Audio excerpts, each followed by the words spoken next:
This is my planner. She is very gorgeous, she is very beautiful, but she is a little bit different, so you have to have an open mind. And I know you're thinking, Amanda, what do you mean? Well, here is your first impression of my planner. Is this what you think you were going to see? If it was, then cool, we're on the same page. But if not, let me explain myself. Every week I use my planner just like everyone does to organize my life and get things going and organized and do what I need to do. But once the week is over, it's time to turn it into an art journal. Now I admit, this is not for everyone. Not everyone is going to want to do this. A lot of people are going to be like, well, this is dumb, and they're going to move on. That's completely fine. But for some of you, if you're feeling stuck with your planner and you want a new thing, you want some new ideas, this is perfect. This is just a way to turn your planner into something a bit more creative, and I'll talk about it a lot more.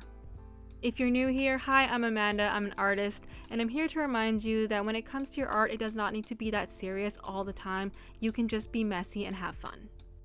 So now that you've seen a couple of pages in this planner, I know you're thinking, Amanda, where is the planning? Where is the organization? This is my 2026 planner. I'm using an Archer and Olive planner, and you can see here it's got a pretty normal setup for a weekly kind of spread. And I just use it normally throughout the week. But once the week is done, I just cover it up and I reuse it and I make it into an art journal page. When it comes to my planner, I am so minimalist to the point where it's just a pencil and a dream. I am just writing things down.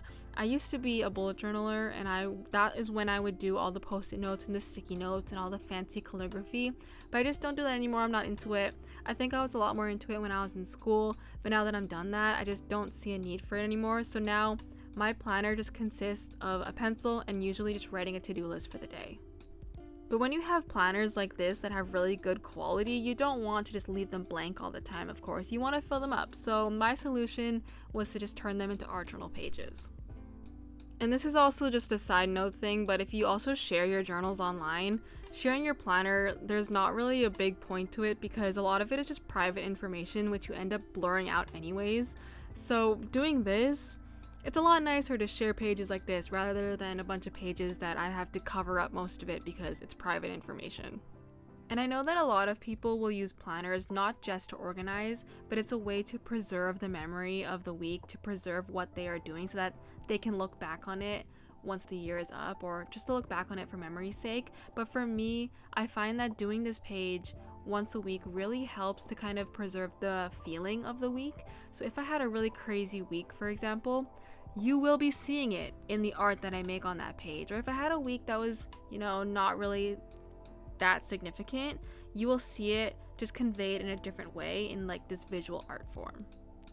So if you've made it this far and you're thinking, hey, yeah, I think I want to try this in my own planner, let me give you a few tips. Of course, there is no right way to do this. This is so personal and very customizable to you, so you can do it whichever way you think feels best. My first tip is to use a planner that has some thicker pages because you will be needing to cover up your writing underneath, so you might need to use stuff like paint or like some heavy markers or even crayons. You will need to cover things up, so maybe going for a thicker paper will really help. If you use pages that are very thin, you will just have a bunch of bleed through and that might lead to a mess later on. One of the biggest foundations of mixed media is just to layer everything, and in order to do that, you need to have some thick pages that can hold your paint and all of your stuff. And if you're really not into paint, that's okay. This place is also really great for things like junk journaling. You could fit paper into here. The whole point of this style is to just cover up everything and put something new on top. It's about renewing, recycling, using it up again.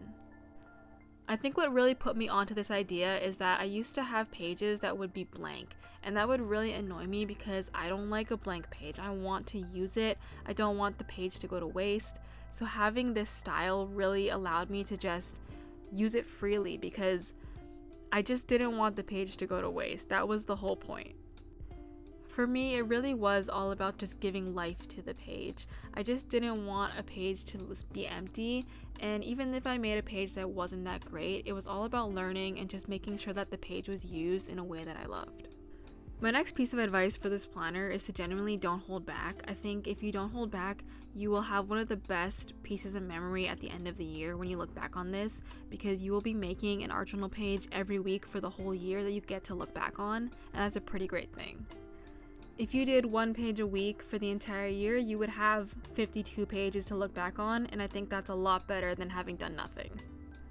I've noticed that with these pages, I tend to put a little bit more work into them than I do with others because I'm not sharing them as much, and I think that makes it a lot more personal to me. And I just feel like I find a lot more inspiration having a page like this that I fill up at the end of each week.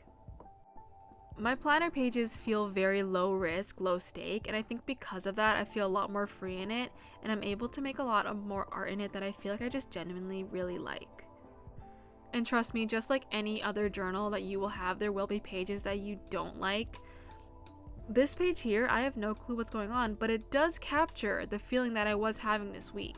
I did feel like that.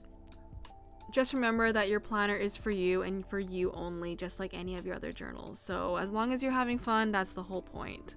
So maybe this helped you think a little bit about how you could use your planner. If you don't want to do it, that's completely fine. Don't worry, I'm not forcing you to do anything. I'm not here to rage bait you. I'm just showing you how I use my planner, and maybe it might be some inspo for you or just for your art journaling in general. So thanks for watching, and I'll see you in the next one.